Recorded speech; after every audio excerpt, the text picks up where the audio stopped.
Damn. Nice. All right. Do you guys keep a running tally of how much you've made? Money-wise? Yeah. You know what? I should. I don't know.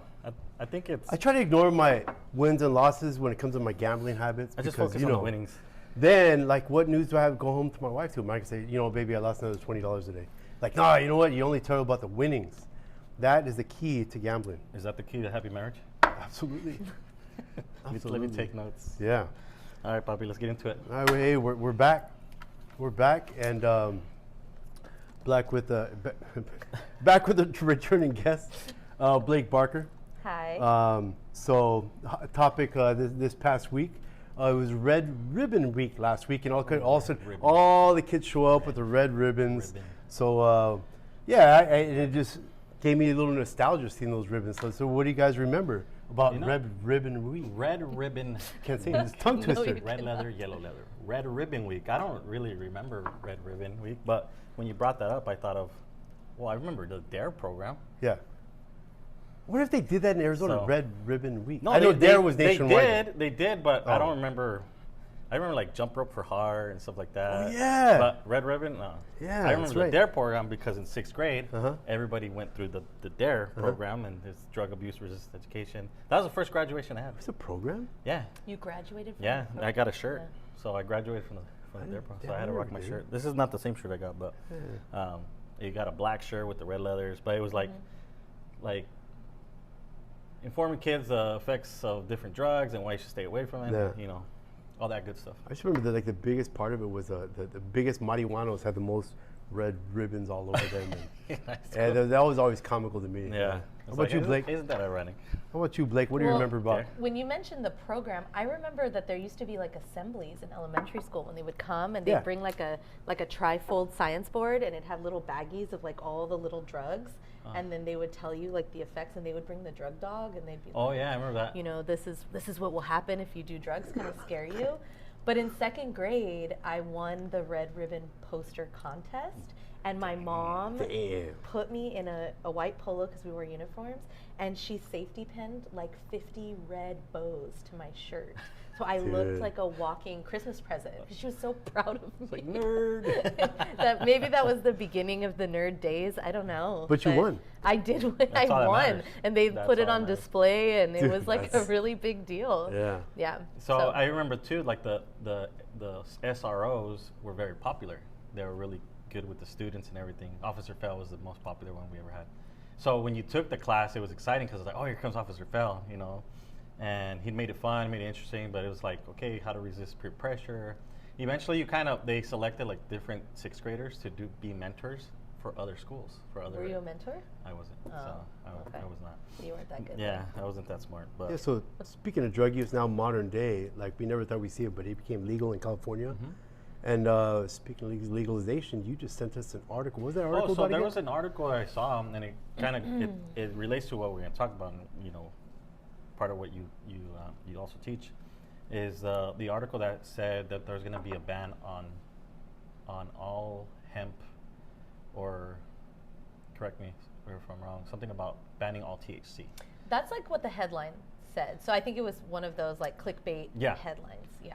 But it talked about how certain places, anything above like a certain milligram that has THC in it, which is one of the main chemicals in marijuana. That Makes you feel funny. Yeah. That if it had above even like a small amount. I think it's 4% was the article that you sent me. Something like that, yeah. It was like 0.04, so 4%. And what was that all about? So when That's you sent it, yeah. Well, when you sent it, the clickbait headline is like ban on THC, which made me think like, how is that going to impact all these states that have legalized cannabis? But when I read it, it looks like it's just banning THC from industrial hemp.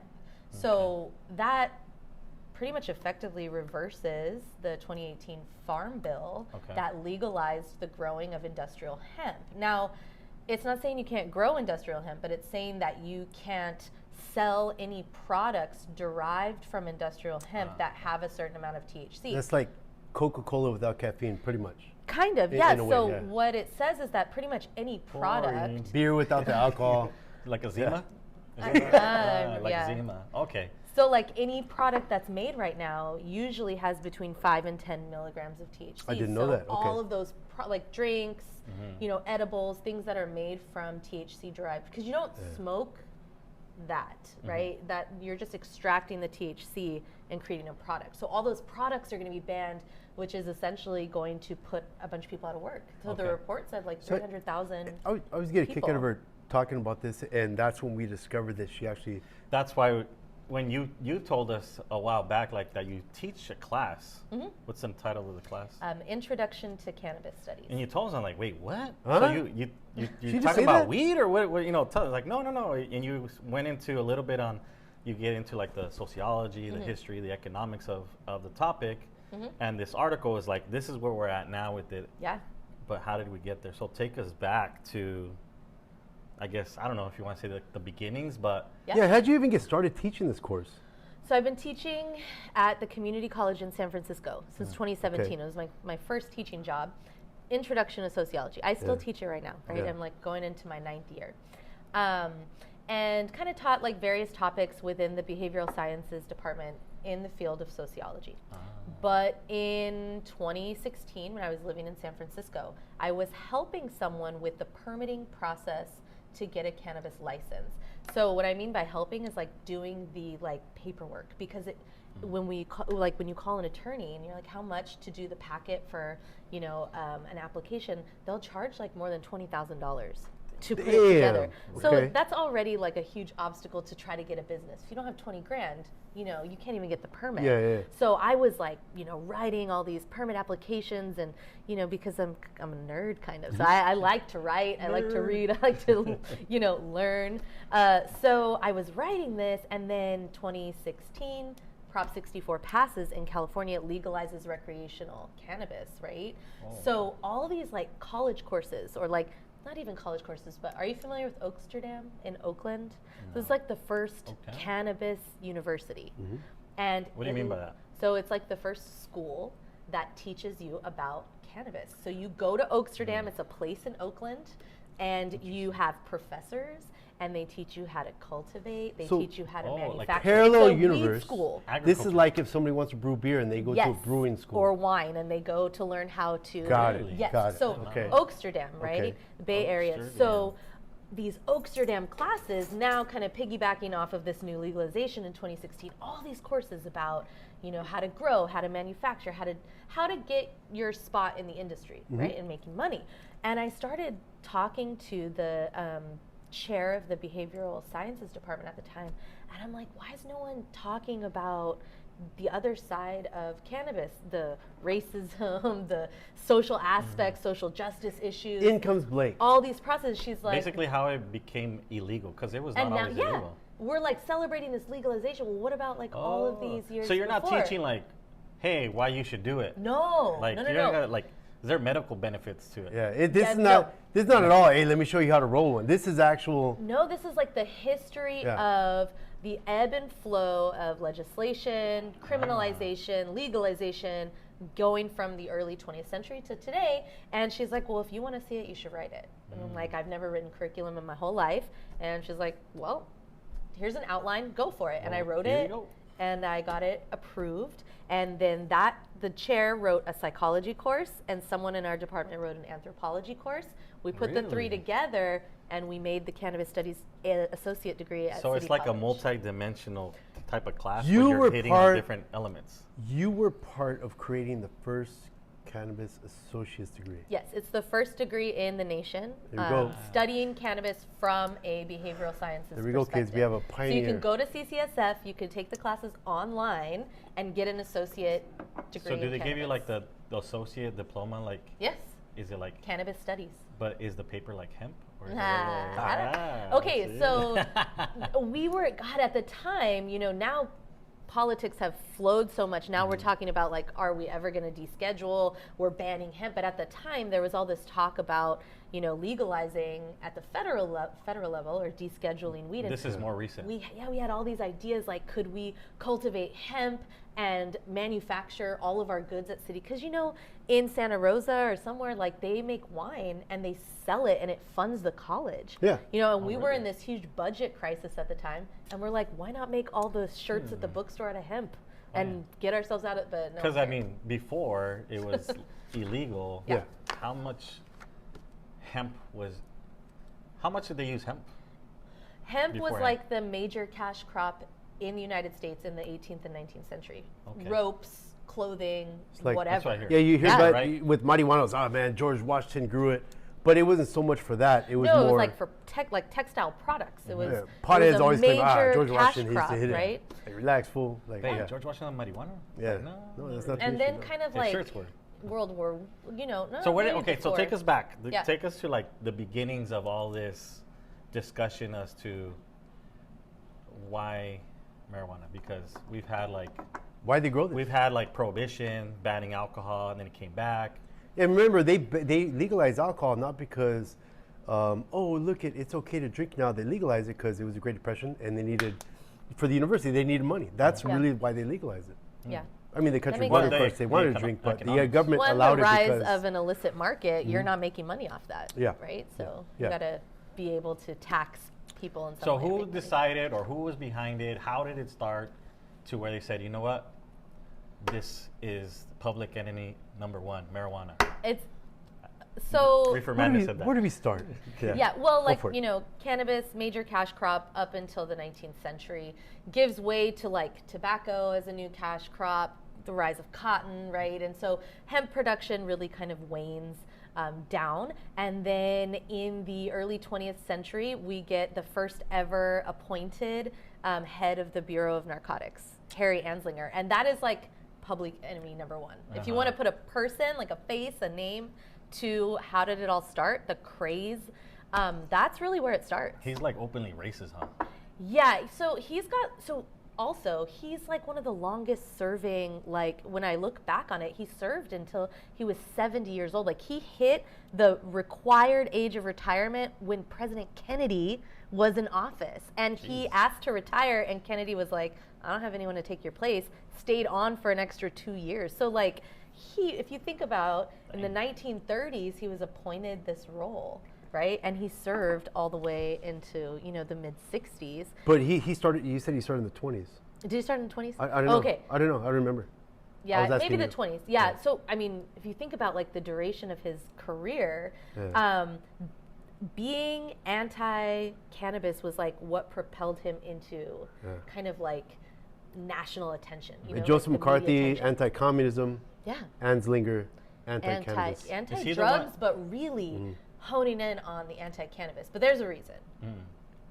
Because he's racist. Because he's racist. Yeah. Well, I think I read something that everybody knew it as cannabis before, but then they said, let's start calling it marijuana because that's what Mexicans used to refer to. Oh yeah, I remember. I Okay, think I mentioned so Or what was if that? I'm like racking my brain, I want to say that like during the early 20th century, when Harry Anslinger's like getting his start, cannabis use was kind of isolated to like the Southwest areas where people from Mexico were coming and working, like migrant regions, right? And so weed started to become associated with Mexican immigrants. Yeah. Well, 1920s. World War I, World War II. Think about anti-immigration rhetoric, history teachers in the 1920s, Yeah. right? And this kind of fear of the other and this fear of the immigrant population. So Harry Anslinger totally kind of like weaponizes that anti-immigration fear by saying, yes, and they're smoking weed, they're bringing drugs into the country,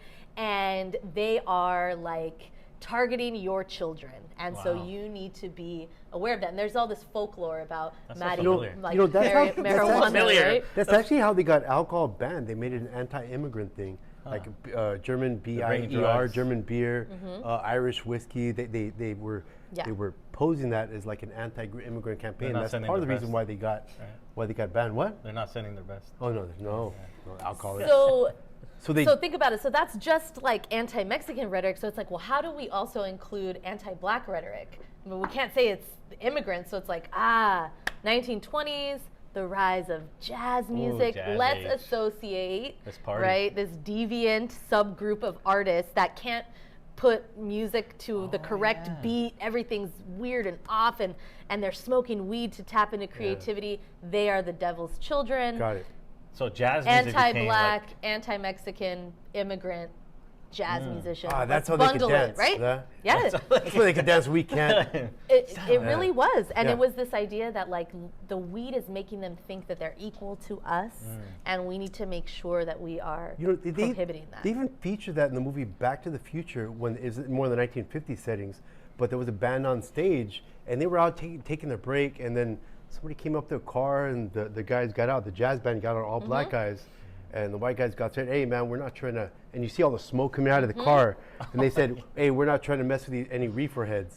But they mentioned it, and that's the first time I really saw that, hey, they're really painting the 1950s marijuana thing on black jazz guys like that. Well, and the jazz musicians, like, they were not denying that they smoked weed. Yeah, so it was an Ray easy Charles, target. yeah, it it was was a like thing, they were making music about smoking weed. I So didn't know that. it was very open, like, yes, we use this. It was part of you know, that culture. It was part of the culture, you know? And so he, obviously, Anslinger is like kind of paralleling this anti-immigrant, anti-black rhetoric with anti-weed rhetoric. And then Reefer Madness is born in 1936, right? Reefer Madness. So I tried watching a little bit of it recently. And right at the beginning, you were talking about the Ford, right? Looking at the Ford. And it's basically like saying, this is why marijuana is bad, but kind of fear-mongering, like hard. Fear. And at the very end, they could go after your children and your wife and your neighbor or whatever. When at the end it says public enemy number one, it says marijuana. I think at one point, like, they featured some girl taking a hit and freaking out, like jumping out the window. I don't know if it was like like you would. And then be somebody insane. was like trying to like rape some woman or something because they were under the influence. he's high, he's gonna go raping everybody. So it's like what the? It was. They would call it like the loco weed, right? So like the devil's grass, right? So Devil's 1930s, exactly. The 1936 Reefer Madness wasn't originally like a movie for the movie theater. It was like a PSA, like a public service announcement, which is kind of funny because now it's been fully embraced by like the cannabis culture. And Reefer Madness is kind of been foiled at this point. You know, they embrace it as like, exactly. So I know this oozed even to like the 1960s because even the hippie movement, because even Ronald Reagan, he was governor of California at the time, and he famously said about hippies, because their thing was make love, not war, and Reagan famously said, I don't think they're capable of doing either, like that. But he was super anti-hippie, so they went hardcore after making marijuana judge you know, crime more with harsher punishment. LSD, you know, pretty much just the hippie drugs. They went really after them all together. Yeah, so like Anslinger, when he's like part of this Reefer Madness movement, right? He has this like collection of police reports that he's using as like justification, right? So he's completely, for one, researchers have found out he made all of them up, right? But he was using these little anecdotal stories, like this man murdered his whole family, right? And that's one of the stories in Reefer Madness. If you would have kept watching, I was like, this is brutal. Yeah, it was like, you know, this man murdered his whole family in cold blood, and this is why you shouldn't, you know, smoke weed. And then also you mentioned like the rape narrative. It's like, be careful because these Mexican and black men are going to try to get the white women to smoke weed, and so you need to protect. So the narrative of protecting the white woman. That's pretty good propaganda, like. But it's such a popular narrative. If you think back to like Birth of a Nation, you think back to these like, you know, it's our duty to protect the purity of the white woman, you know, and it's like, if you think about, that's a strong message to get behind. And it leads to the Marijuana Tax Act, 1937, which is like the first prohibition. Well, federal. There have been a bunch of restriction, because it wasn't entirely Well, there legal. were states that had already kind of outlawed cannabis, like but New at York, the federal level, it was the first one. This was a huge tax. Yes, and of course, if you study human behavior and macroeconomics, if you tax the hell out of something, people are less likely to keep on cultivating. Exactly, right? And import Legally. tax from Mexico. It was just a bunch of taxes. So the 1937 Tax Act's like our first federal restriction of cannabis. So we've got law coinciding with cultural propaganda. And that's under the Roosevelt taking. FDR. It is FDR. Yeah, FDR signs the bill. That's right. I think about that. Yeah. It wasn't even the 1920s when they were hardcore about that. Okay. Yeah, 1937. And then if we kind of think, so you're talking San Francisco era, hippie era, we start seeing like the rise of cannabis culture kind of starting in California in the 1960s. So it's kind of like a lull in like the 40s, the 50s. I guess you can think about World War II, cultural transformations going on. But when we start to get into the clean 60s, image in the 50s, the happy days, and then you go 60s, radical cultural revolution, right? Those World War II Beatles. parents, were having these kids. In the 1960s, they became Make Love Not teenagers. War, anti-Vietnam, coming hippies of were the age. children of World War II And kids. then you start seeing that that musical shift too, where it's getting a little bit more experimental. You got like Janis Joplin, Jimi Hendrix coming up in the scene. Mentioned the Beatles. You can see like just from their appearance how their drug use was. Elvis was demonized. Yeah. Like he's seen too those sexy, hips? he's evil, and Hips Online. But actually, he stole his gig from Yes. black population, right? From black music. There we But go, of course, right? you know. But anyways, the 60s, the Beatles, Jimi Hendrix, exactly.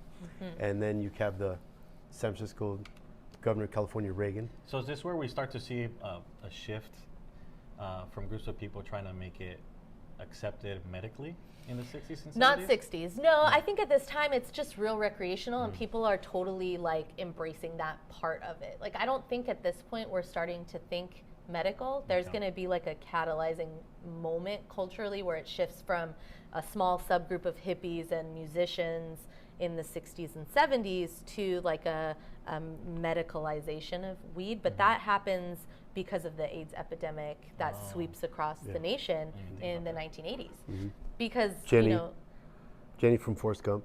Thanks, Jenny. Yeah, so California is like this hub, but specifically the Bay Area. And so when the AIDS crisis kind of sweeps across the country, there's obviously, we know like the government is ignoring the problem, people are dying.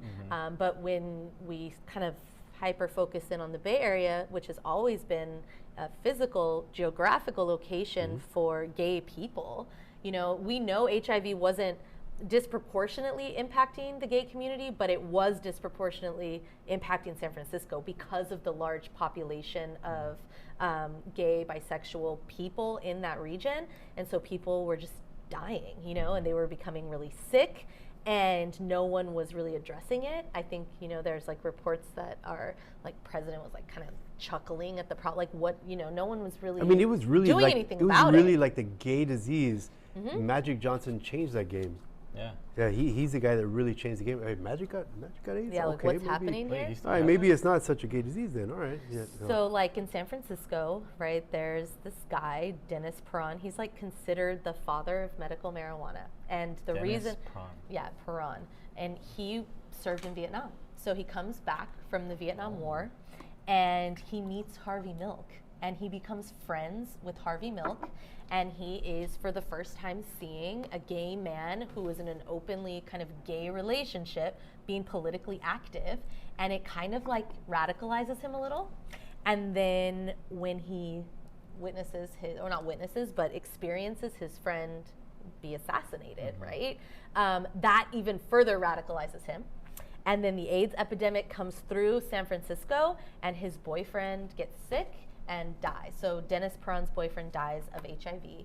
And this kind of like confirms his full radical moment where he starts selling weed out of his house to people who are suffering from HIV, right, to treat the symptoms of HIV. The birth of the medical movement, So it's like, nausea, appetite suppressants. They say like the first antiviral medication was causing like insomnia, so people couldn't sleep, they couldn't eat, they were in pain, the sores were very painful, and so weed was being used as a way to treat that. So Dennis Peron's selling weed out of his house. Not to cure it, but to treat it. And yes, and he becomes BFFs with this grandma lady.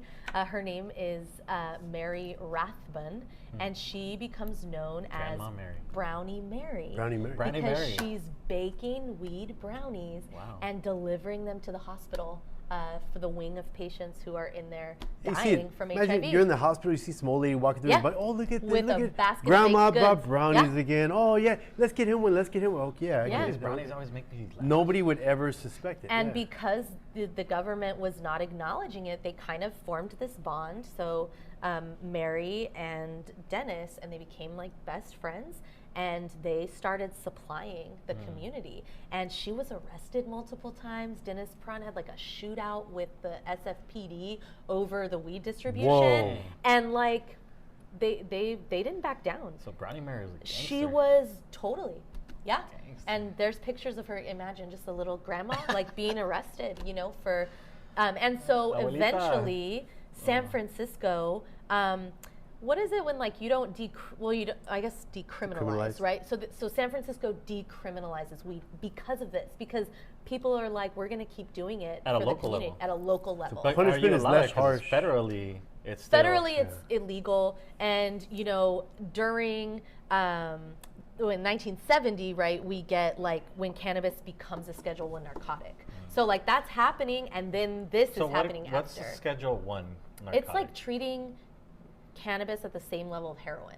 Like it's arguing that The there's most intense- absolutely no reason we should study it. It has no benefits. It has fentanyl, exactly. and So that as a result, there's Is cocaine Schedule One? no. I think it's not. Oh, Yeah. it's I think not? it's I like assumed Schedule it. I II. assumed No, it. that one. No, is I'm pretty sure it's that one's like a rich. not You gotta be scheduled. rich by Oh, have so- a coke habit. Okay. Yeah. So Rich schedule. Okay. And so basically when you schedule something, a Schedule I narcotic, it it like completely eliminates federal funding for research. So that's why we have no research that tells us if there are any benefits to cannabis, because there's no funding. for it, you know? So any discussions about medical benefits, I personally think, in my class I would argue that it's a way to kind of separate themselves from the deviant aspect of weed by saying, no, this is not for fun, this is to treat a medical ailment. But at what point do you determine what's medical and what's not? It's like a very kind of gray area, right? Who determines that? Exactly, right? And so Dennis Prawn, so San Francisco allows him to open the first dispensary in San Francisco called the Cannabis Buyers Club. In the 90s? maybe the 1990s. And he, along with Mary, draft Prop 215, which is the Medical marijuana. legalization of medical marijuana in California, and it passes in 1996. So he's responsible At for a state drafting level. at a state level. So then we get But that it's still medical federally movement. illegal. It is still federally illegal.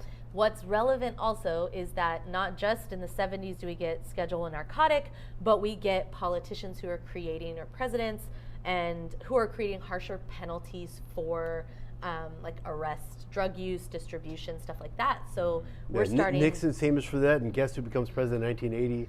Ronald Reagan. Yeah. Exactly, right? And so we have the cultural movement in California is like an anomaly for the rest of the country, right?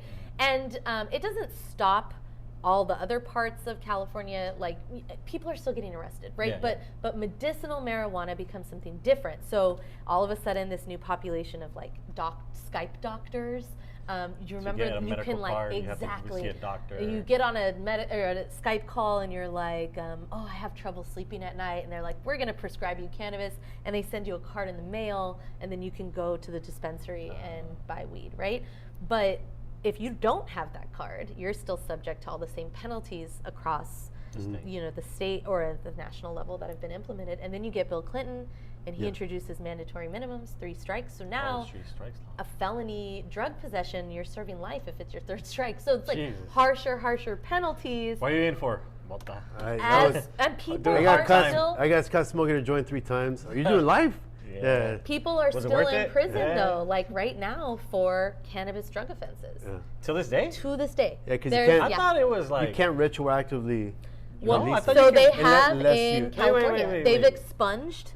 San Okay. Francisco has expunged every cannabis offense. But that's the state level. That's but if you just get busted San at the Francisco. federal level. Yeah, Oh, no, just you're San still in Francisco? prison. Okay. Yeah, you're still in prison. Because I know even right now, if you drive, thought- like by the way, for the public, I looked this up on ChatGPT, so I know it's true. Because somebody asked me one time if you get in trouble taking it through the checkpoint, and you still can, you still can't get cited, but as a federal site, but it's legal in California, but at the federal level, it's not. it still is not. That's why people still get real like uneasy when they get on a flight too, because it's like can you? In Las Vegas, there's a clear sign. We're walking through on the airport, and it made it clear like if you, because in Las Vegas, you walk around the Vegas Strip and you smell it everywhere. It is everywhere. Yeah. And it made clear, it's like, if you're carrying any type of, there's drug, the trash can. yeah, there's a trash can. Yeah. You have to dump it, because even if you're going from one state like Nevada to California, where it's recreational legal, it's not allowed, because federally it's still illegal. You're crossing, and you can be subject lines.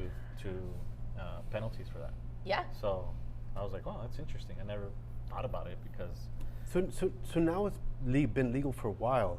Have they found any actual medical benefits? Well, there's still no studies.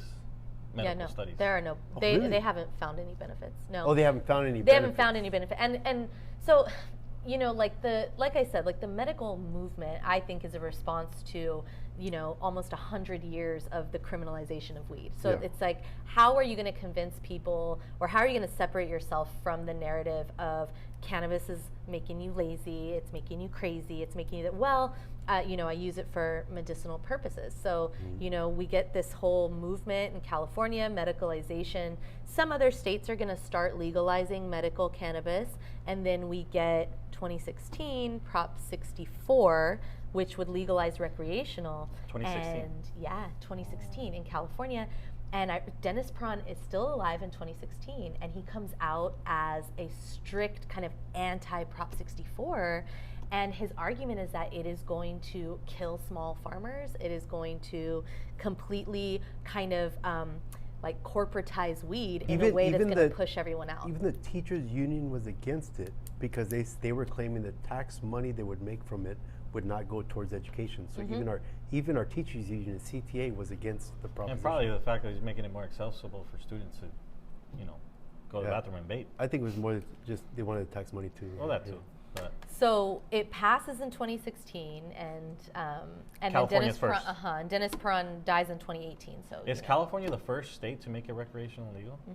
And then from there, you see states around the country. California was the catalyst. Colorado. And in many ways, Dennis Prawn was right, because it completely stifled small farmers, small-scale cultivators, distributors, manufacturers, because it created this licensing process that is so financially difficult to be able to get a license and start a business. And then when you start it, there are so many taxes that you're not profitable for years sometimes. So the only people who are successful are people who've got cash. You have to have that. Yeah. So now I wonder, what are the statistics behind the business owners in the industry? Like, who owns the most dispensaries? Like, who are these people? Who are these groups? Yeah, so I mean, what's really interesting is, studying this evolution of cannabis, you see that when we look at who creates the industry, right? Like who's kind of laying the foundation for cannabis culture, for the cannabis industry. We look at the queer community in San Francisco as kind of a grassroots medical movement, and then you look at the Latino, Mexican, and Black populations driving the culture. We get Cheech and Chong, we get Dr. Dre, we get Snoop Dogg, we get this kind of cultural moment where weed is embraced recreationally. The album, right? Like it 93? Transforms. Was it 93? It transforms, right? Yeah, that was in junior high, is 93. It transforms hip hop culture, and if you even look now at if you go to a dispensary and you see what the names of strains are and the names of the companies, they're all based off of Black culture and the cultural movement. Like Runts was created by people in the Bay Area who are in the hip hop culture. Like all of these different names you get from Mexican, Latino, cultural people who are breaking barriers in cannabis culture, right? And so you think about the populations that paved the way, and then you think about the populations who have been the most criminalized, right? The most subject to harassment, arrest, conviction, jail, prison sentence. It's the Black and Mexican community. Still to this day, Black people are 3 times more likely to be arrested and incarcerated for cannabis use, even though studies show us all racial groups use cannabis at the same rate, right? And they only make up 13% of the population. So if you're thinking about... You get a harsher penalty for crack cocaine than actually having cocaine. Powder cocaine. Oh yeah. Yeah, yeah. It was like a 10 to 1 during the just so you know, war on drugs. at home, kids, what crack cocaine is. Imagine yourself drinking Coca-Cola, and you empty half the bottle and pour the rest with water. You have diluted Coca-Cola, and that's pretty much what crack cocaine is. And that has a harsher penalty than the pure form of cocaine. Because what but communities why? are using Because it's it. super cheap, and what It's cheaper communities to using make, it. That's right. Huh? That's interesting. And what communities are the ones using it, selling it, distributing it, right? Yep. So then you think about the most heavily penalized, subject to incarceration, Hispanic youth, Mexican youth, Black youth. They're still being harassed at disproportionate levels across all states, right? But then if you look at who's profiting, right, it's rich, wealthy, white men. Right? If you think about, so less than 5% of all cannabis businesses are owned by anyone in the LGBTQ community. Less than 5% are Latino. Less than 2% are African American. That absolutely amazes me for the fact that all politicians, I'm for small businesses, but no politicians actually do anything for. I mean, that's the American dream. For you can start your own business and become big. Right? That in World War II, that was a huge thing. All the troops away. Yeah, when I get home, I'm gonna start my own business. Like that was a huge thing. It still is in the American culture. But like you're saying, this is another example of squeezing this little guy out. And that's when you're thinking about it, and some people are finally like, and I'll see in the class I teach when I do introductions, right?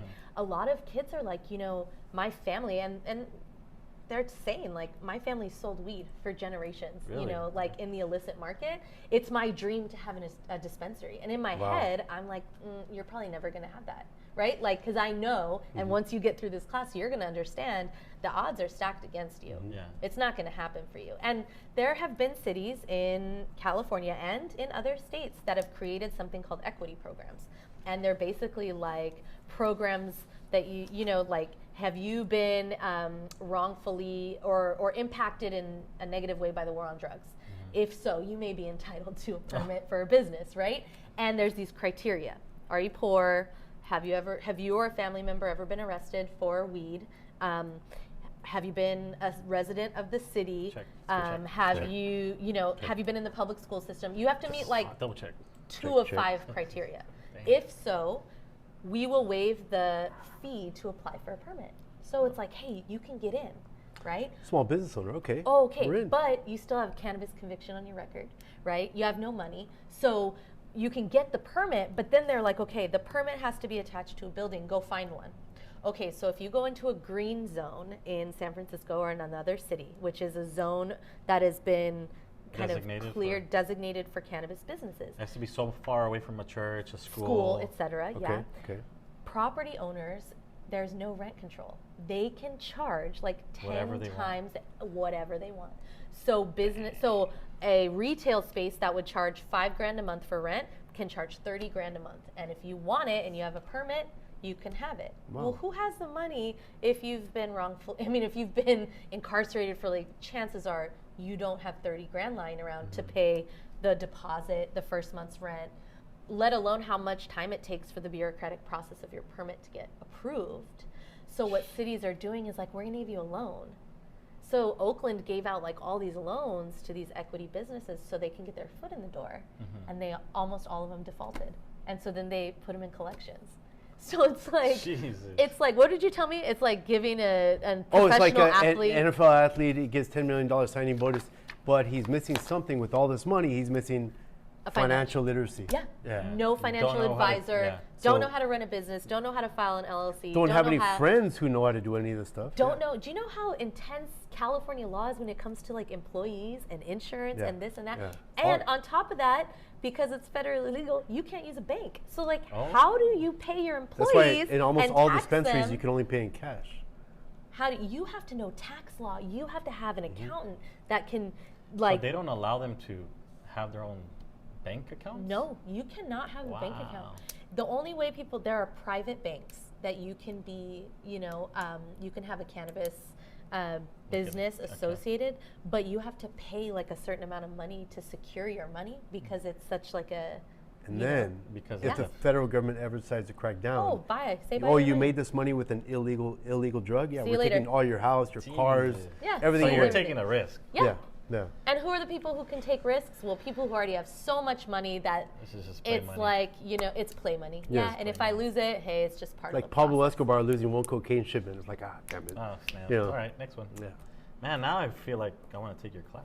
Yeah, and so that's why we still have such a booming illicit cannabis market in California, When because it first did it, go ahead. people can't afford to have the licenses.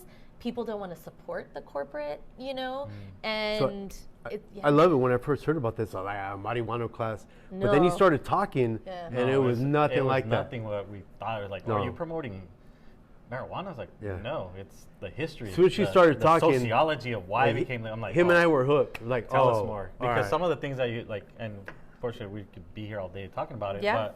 But it's super interesting how you see like everything's connected to each other. Like you talk about the jazz and Anslinger, and then you have the 1937 bill, and then boom, boom, boom, boom, boom. So Yeah. How deep are your nuances, right? Yeah. And even now, it's like legalizing something recreationally, like only legalizes it in the legitimate economy. Like if you go to a dispensary, but like it doesn't legalize all cannabis use, right? So people are still getting arrested, they're still going, and there's like organizations that are trying to get people out, like the Last Prisoner Project. That's like their whole thing. They like are trying to get people in federal prison out for cannabis offenses, Yeah. But it's just like a really bizarre, and I don't think a lot of people are aware, of the history of it, and then how inequality persists once again, right? In like allowing people to access and reap the rewards. So if somebody wants to take your class, how do they go about it? Where do they go? Let's see, City College of San Francisco. You just register online and then register for Soc 55, and you'll be in my Soc class. 55. Sociology 55. Yep, Of course, sociology translates into the study of human behavior. it sure does. Does. I'll see you there. Let's transition to the best of the week. What's Best the of best the thing week, you've seen okay. all week? Please. Oh. What's the best thing? Nick, you go first. Oh, it's my son's birthday. Oh, dang! He's 7 today. Wow. Dang. What a time to be alive. He turned 6, 7. Oh my It's God. a big deal. It's a big deal. If you're in first grade, it You're is in the biggest first deal. grade? Yeah, it's the biggest deal, Yeah, right? you're There we 46. go. There's my best. It's Perfect. a big deal. Nick? I would say that story of when I was all excited because I baked a pie for my wife, and I was all happy, and she liked it. And then it was this, I was telling everybody at lunch, the whole department, Okay, they were all hold on. there. So you texted us like, oh, I baked a pie, this and that. Oh, that's what it was. And somebody said, Because it took me like 2 hours to do, because You it's said frozen. it took me 2 hours. Yeah. And then you said, because I had to heat the pie and then let it cool. And then we all looked at you like, wait, you baked a pie or Yeah, you yeah. warmed a pie up in called- the oven? It's called art. And he's like, well, Okay. it's frozen, Marie Yeah. Callender. but Yeah. then, But then, somebody who never chimes in or busts anybody's balls, because this is like her second year, made a comment. she chimes in and she says, I could make one from scratch in less than 2 hours. And all of us just lost it. We left, yeah. And the next day, what happens? She shows up with a homemade apple pie. So with a good. crumble. This, Oh. with the crumble, the apples are Yep. super thinly It was so sliced. good. She said she has like machine at her home. It's like Johnny Legit. Appleseed You got stuff. owned. Legit. You got owned. Yeah, no, it was worth it. I had Yeah. 2 slices and I started was falling awesome. asleep after that. But Need a milk. I will make the same mistake twice. I Thanks, will. Lake. yeah, yeah. What you Best got, of the Renee? week, I saw this meme, as everyone knows, a couple weeks ago. Dodgers won the World Series again, They did? back to back. In case you didn't know, Thank you. Thank you. In case babe. you didn't know, Nobody cares. but it's related to that. But I saw a meme where somebody literally named their kid in Mexico Otani. Oh, God. Jesus Otani Lomelí Serrano. I was like, what? And they had the Mexican birth And I certificate. read that name like 5 times. Like, Beautiful. dude, what is this? Jesus I Otani. was like, Lomeli? I don't know. Oh, yeah. I had Yeah. a typo there too, but Yeah, Jose, Jesus Lomelí. That's beautiful. Chuy Otani. That's what they're gonna call him, Chuy Otani. That was the best thing I saw. I was like, that's well deserved. Should we do a disappointing affirmation? real quick? Absolutely. Let's All right. send So- us out the right way. Recently got a new sign book, by the way. It's somewhere right here. Disappointing affirmations. There it is, somewhere in here. What's this? So this today, there will never be the perfect time. Do the stupid thing now. You deserve it. Hey, get stupid. Get stupid. I'm in. I'm in. I think it was All right, Mac Blayke, it was a Dre. pleasure having you I on was gonna as say, always. Is that some Bay Area I think it was Mac culture Dre said, reference? "Get stupid." Yeah. Oh yeah, Cue the music. Yeah, quarterback Dre. Yeah. All right. Good times. All right, bye guys. Thanks, Blayke. You're Thanks wonderful. for having us. Yep. Peace Coming in the in, lead. sharing your Later. knowledge. Yeah. Treasure chest of knowledge. Oh, Farewell. Let's get out of here. fare thee well. Fare thee well, Ogre.